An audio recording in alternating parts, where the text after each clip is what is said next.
Hello my dear student, मेरा नाम है संतोष और स्वागत है आप सभी का आपका अपना यूट्यूब चैनल मां सरदे टीचिंग सेंटर में। क्या आप क्लास 12th का स्टूडेंट हैं? क्या आप क्लास 12th का स्टूडेंट हैं? और माय डियर स्टूडेंट, यदि आप 2025 में 2025 में बोर्ड का एग्ज़ाम देने वाले हैं तो आज का क्लास जो आपके लिए है मोस्ट इम्पोर्टेंट होने वाला है। क्या आज की क्लास VVI होने वाला है? क्या आज का जो क्लास है आपके लिए बहुत ही VVI होने वाला है? क्योंकि आज के क्लास में हम लोग जो पढ़ेंगे उससे 2025 के एग्ज़ाम में 5 अंक जरूर फिक्स हो जाएगा। क्या है?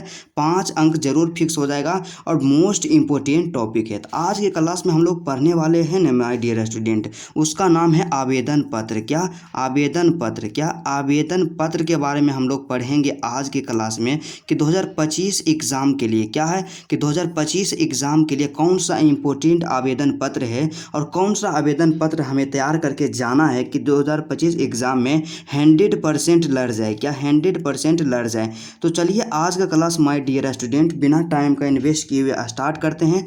बस आपसे एक छोटा सा रिक्वेस्ट है कि आप वीडियो को शुरू से लेकर अंत तक ज़रूर देखिएगा, क्योंकि आज की क्लास में 5 अंक फिक्स होने वाला है। क्या आज की क्लास में 5 अंक फिक्स होने वाला है? तो चलिए आज का क्लास स्टार्ट करते हैं।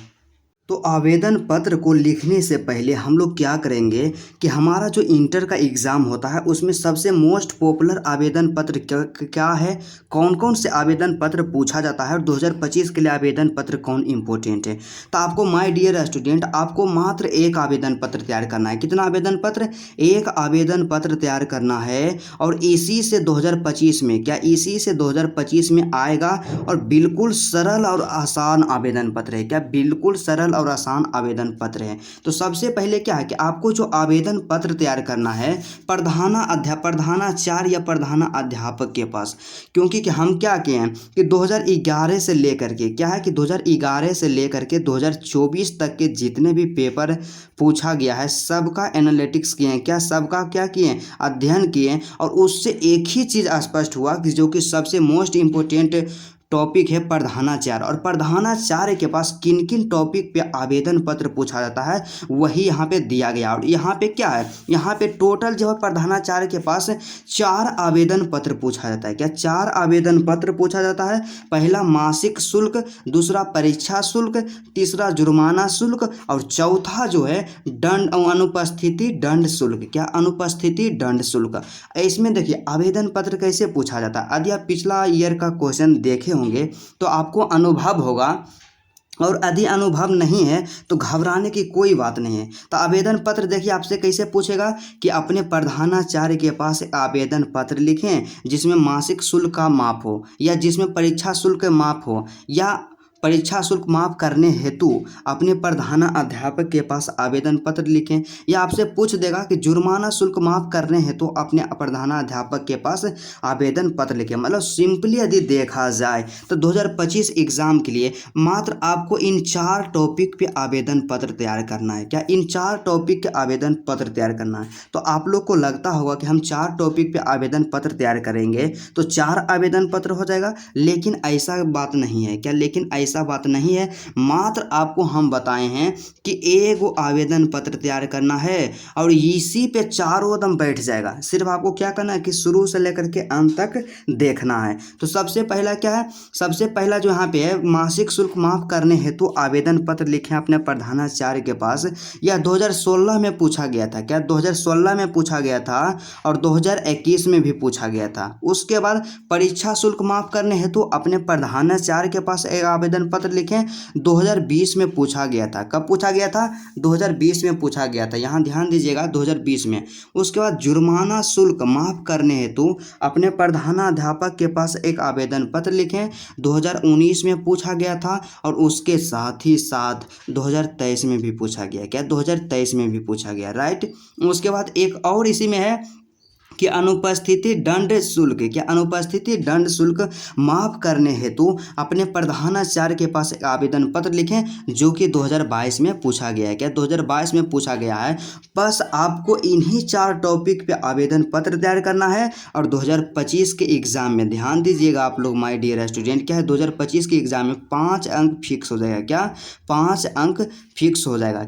और आपसे देखिए एक चीज़ रिक्वेस्ट है माय डियर स्टूडेंट, कि यदि आपको वीडियो पसंद आता है ना तो वीडियो को क्या कीजिएगा, आप लाइक कर दीजिएगा। और यदि इस चैनल पे आप नए हैं तो चैनल को ज़रूर सब्सक्राइब भी कर लीजिएगा। क्या, क्योंकि क्या है कि एग्ज़ाम से रिलेटेड इंपॉर्टेंट टॉपिक का हम लोग सोल्यूशन करवाते रहते हैं। और हम चाहते हैं कि आप एग्ज़ाम में क्या है 400 प्लस अंक जरूर लाएँ, क्या 400 प्लस अंक जरूर लाएँ। तो चलिए हम लोग देखते हैं बिल्कुल ट्रिक और टेक्निक के साथ कि किस तरह से हम लोग आवेदन पत्र को लिखेंगे कि एग्ज़ाम में 5 में से 5 अंक मिलेगा, बस उसी को तैयार करना है। तो चलिए आज का क्लास बिना टाइम का इन्वेस्ट किए मेरे दोस्त स्टार्ट करते हैं। तो आवेदन पत्र को लिखने से पहले क्या है कि आपको एक बात पता होना चाहिए, और इसी गलती के कारण आपको क्या है 5 में से 5 अंक नहीं मिल पाता है। क्या 5 में से 5 अंक एग्ज़ाम में नहीं मिल पाता। तो कौन सा ऐसा गलती है, तो देखिए हम लोग क्या करते हैं कि जब हिंदी का एग्ज़ाम देते हैं, पेपर देते हैं, तो उसमें क्या करते हैं कि कोई क्वेश्चन को लिख रहे हैं, क्या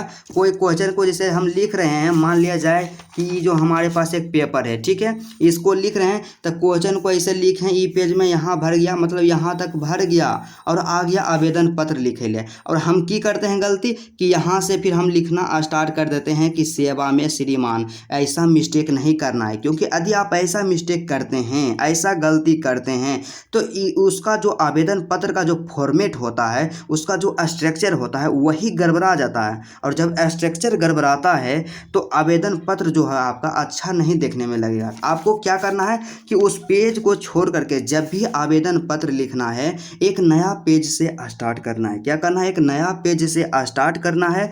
तो और ऊपर में सबसे पहला आपको काम क्या करना है कि किसी भी टॉपिक पे आवेदन पत्र लिखने के लिए, चाहे वह मासिक शुल्क माफ़ करने हेतु या परीक्षा शुल्क या जुर्माना शुल्क माफ़ करने हेतु, ऊपर का जो स्ट्रक्चर रहता है ना सब सेम रहता है। क्या रहता है, सेम रहता है। सबसे पहला क्या लिखना है कि सेवा में, क्या सेवा में इतना लिखना है। उसके बाद इस लाइन को छोड़ देना है, यहाँ पे कोमा का देना है। उसके बाद लिखना है श्रीमान प्रधानाध्यापक महोदय।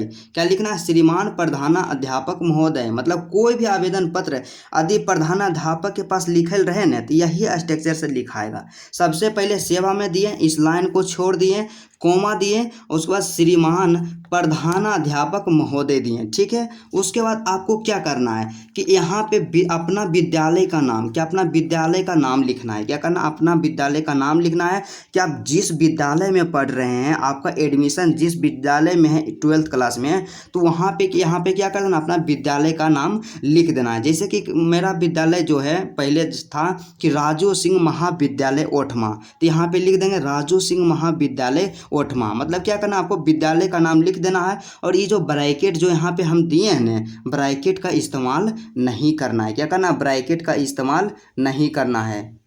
उसके बाद फिर अगला यहाँ पे क्या है कि यहाँ पे लिखना है कि जिला दे देना है। क्या देना है, जिला दे देना है। तो जिला यहाँ पे क्या देना है माय डियर स्टूडेंट, कि आपका जो जिला रहे वो अपना जिला दे देना है। उसके बाद आपको देखिए अगला काम क्या करना है। उसके बाद आपको क्या करना है कि यहाँ पे इस लाइन को तो छोड़ देंगे अपना जिला दे करके। उसके बाद यहाँ पे देंगे विषय। क्या यहाँ पे विषय देंगे और इस तरह से दो बिंदा और डैश दे करके यहाँ से लिखेंगे। कि यहाँ से लिखेंगे, क्या लिखेंगे कि यदि पूछ दे एग्जाम में आ जाए मासिक शुल्क, तो यहाँ पे लिखना है मासिक शुल्क माफ करने के संबंध में। क्या मासिक शुल्क माफ करने के संबंध में।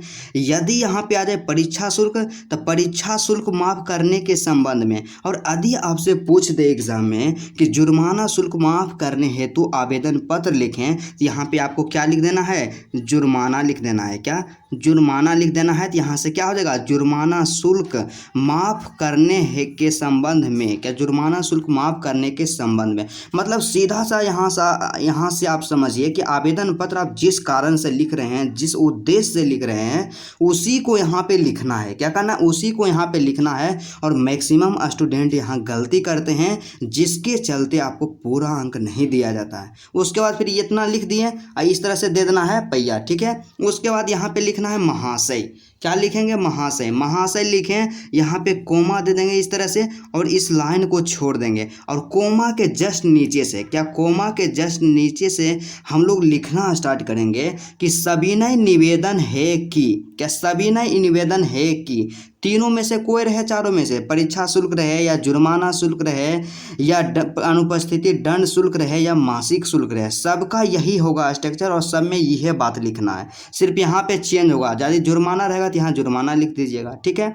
यहाँ से फिर क्या है, सविनय निवेदन है कि मैं, क्या, मैं अपना नाम लिख देना। मैं के बाद क्या करना, अपना नाम लिख देना। जैसे कि मेरा नाम है संतोष, तो यहाँ से हम लोग लिख दिए क्या, संतोष कुमार, क्या, संतोष कुमार। तो आपका नाम जो रहेगा वही लिख देना है। और ऐसा गलती नहीं करना है कि हाँ हम संतोष लिखें और आप भी एग्जाम में जाइए और संतोष से लिख करके चलाइए, ऐसा मिस्टेक नहीं करना है। आपको क्या करना, अपना नाम लिखना है और उसके बाद क्या लिखना है कि आपके विद्यालय, क्या, आपके विद्यालय के कक्षा 12वीं का, क्या, कक्षा 12वीं का छात्र हूँ, क्या, कक्षा 12वीं का छात्र हूँ। क्या लिखना है कि आपके विद्यालय के कक्षा 12वीं का छात्र हूँ। उसके बाद थोड़ा सा जानते हैं आपको क्या करना है कि टीचर को अपनी ओर आकर्षित करना है, अपने पारिवारिक स्थिति कंडीशन को बताना है। जैसे कि आप लोग क्या कर रहे हैं कि शुल्क माफ़ करने का निवेदन कर रहे हैं, तो शुल्क माफ़ कौन करवाता है, जो कि निर्धन परिवार से आता है, जिसका मासिक आय बहुत कम होता है,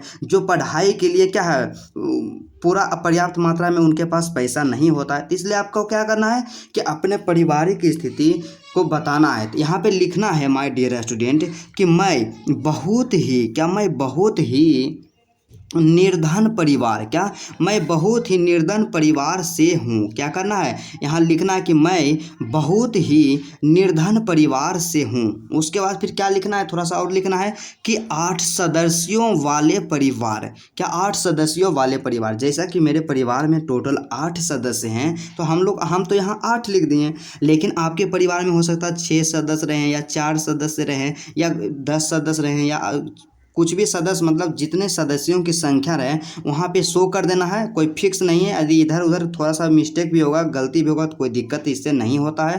तो यहाँ पे क्या कर देना है, हम यहाँ पे लिख दें कि 8 सदस्यों वाले परिवार की, क्या, परिवार की आय, क्या, आय का एकमात्र स्रोत, क्या है, आय का एकमात्र स्रोत मेरे पिताजी का, क्या है कि मेरे पिताजी की अल्प आय ही है, क्या है, अल्प आय है। देखिए यहाँ कितना शानदार लिखे हैं कि मैं बहुत ही निर्धन परिवार से हूँ और 8 सदस्यों वाले परिवार की आय का एकमात्र स्रोत मेरे पिताजी की अल्प आय ही है, क्या, मेरे पिताजी की अल्प आय ही है, क्या, अल्प आय ही है। उसके बाद फिर लिखना है क्या है कि परिवार का, क्या, परिवार का भरण पोषण, क्या, परिवार का भरण पोषण भी सुचारू रूप से नहीं, क्या, सुचारू रूप से नहीं हो पाता है। मतलब सीधा यहाँ क्या लिखना है कि परिवार का जो भरण पोषण भी है ना, वो भी सुचारू रूप से नहीं हो पाता है। उसके बाद फिर क्या लिखना है कि ऐसे में, क्या, ऐसे में पढ़ाई का खर्च, क्या, ऐसे में पढ़ाई का खर्च एक अतिरिक्त भार हो गया है। क्या है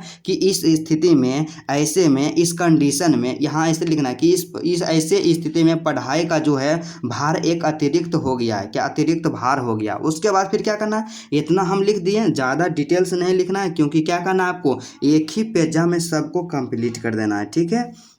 उसके बाद थोड़ा सा हम लोग क्या करेंगे, पैराग्राफ को, ई पैराग्राफ में यदि कुछ लाइन भी बच जाए ना, तो यहाँ पे इसको छोड़ करके अब बीच से लिखना स्टार्ट कर देना है। नीचे वाला लाइन से बीच से लिखना स्टार्ट करना है कि अतः, क्या, अतः मतलब आवेदन पत्र जो है उसको अब अंतिम रूप में ले जाना है। तो क्या लिखना है कि अतः श्रीमान से, क्या, अतः श्रीमान से निवेदन है कि मेरा मासिक शुल्क, क्या, मेरा मासिक शुल्क माफ़ करने की कृपा करें। मतलब स्पष्ट रूप से हम लिख देंगे कि अतः श्रीमान से निवेदन है कि मेरा मासिक शुल्क माफ़ करने की कृपा करें, मासिक शुल्क माफ़ करने की कृपा करें। और यहाँ पे थोड़ा सा और लिखना है माय डियर स्टूडेंट, एक अच्छा स्टूडेंट की तरह, कि आपको, क्या, आपको मैं, क्या, आपको मैं पूर्ण विश्वास, क्या, आपको मैं पूर्ण विश्वास दिलाता हूँ। क्या है कि आपको मैं पूर्ण विश्वास दिलाता हूँ कि मैं अपने आचरण, क्या, मैं अपने आचरण और पठन पाठन, क्या, और पठन पाठन में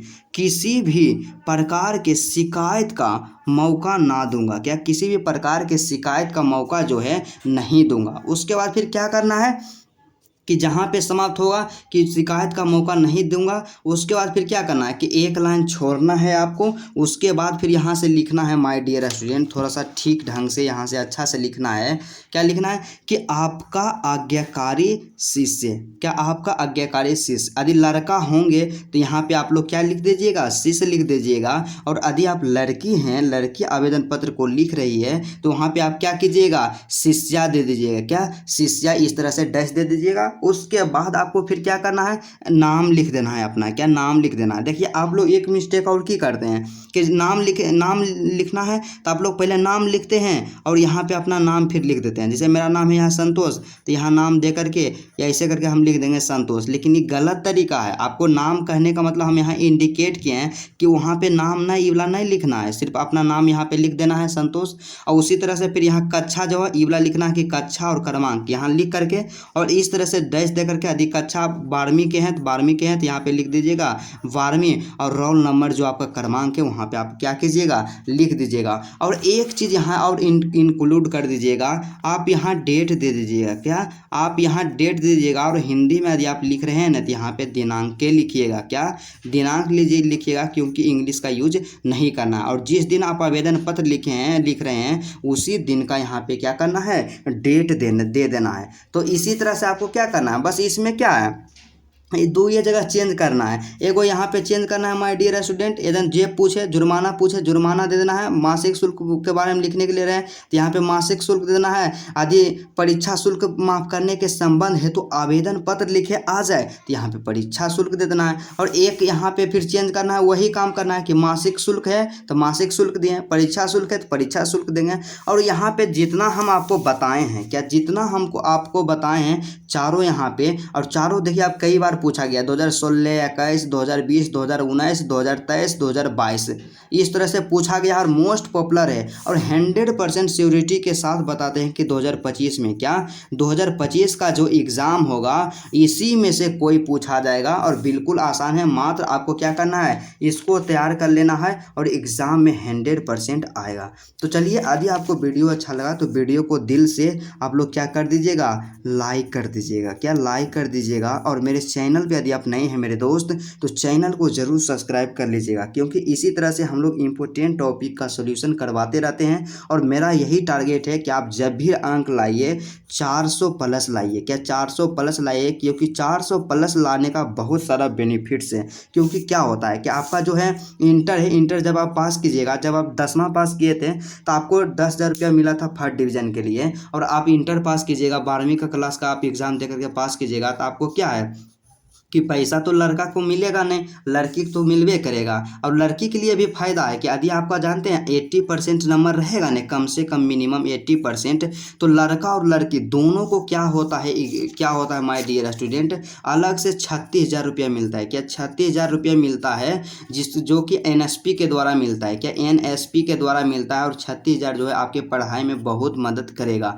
ये तो पहला फ़ायदा हो गया। और दूसरा फ़ायदा यहाँ पे क्या है कि जब आप ग्रेजुएशन में एडमिशन करवाइएगा, क्या, जब आप ग्रेजुएशन में एडमिशन करवाइएगा 12th के बाद, इंटर के बाद, तो आपका जो है इंटर के, क्या, क्लास 12th का जो मार्क्स होता है उसी के बेस पर, उसी के आधार पे आपको कॉलेज मिलेगा। क्योंकि जब आप आवेदन कीजिएगा एडमिशन के लिए तो एक लिस्ट जारी किया जाएगा, और आपका जो इतना नंबर यदि रहेगा उसी नंबर के अनुसार कट ऑफ आता है। और यदि आपका क्या रहेगा, 80% अंक रहेगा ने, तो आपको क्या है, एक बढ़िया कॉलेज, सरकारी कॉलेज मिलेगा। और जब सरकारी कॉलेज मिलेगा तो आपको क्या है, ग्रेजुएशन में कम पैसा में ग्रेजुएशन आप कर पाइएगा। और यदि प्राइवेट कॉलेज आपको मिल गया तो उसमें समझिए कि आपको बहुत पैसा लगेगा। इसलिए इस सब पे ध्यान देते हुए आपको काम क्या करना है, टारगेट क्या रखना है कि आपसे पढ़ाई में लग जाना है। और आपको टारगेट रखना है कि मिनिमम 400 प्लस अंक तो जरूर लाना है।